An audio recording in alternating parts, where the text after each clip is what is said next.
to change the camshaft and rocker, and I'll show you step by step.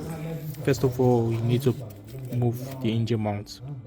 Move the engine mount, then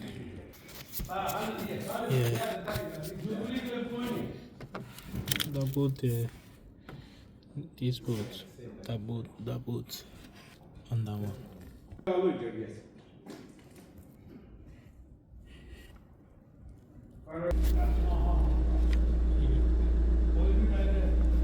It's cover,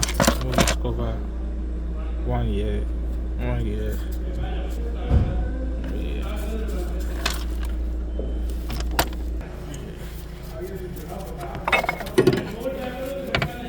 16 bolt 4 on the mount, 2, 3, 4. 16 bolts.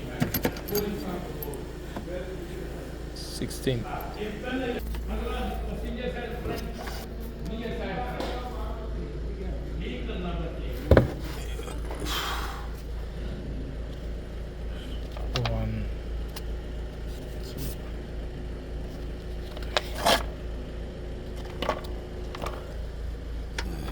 Sensor this side.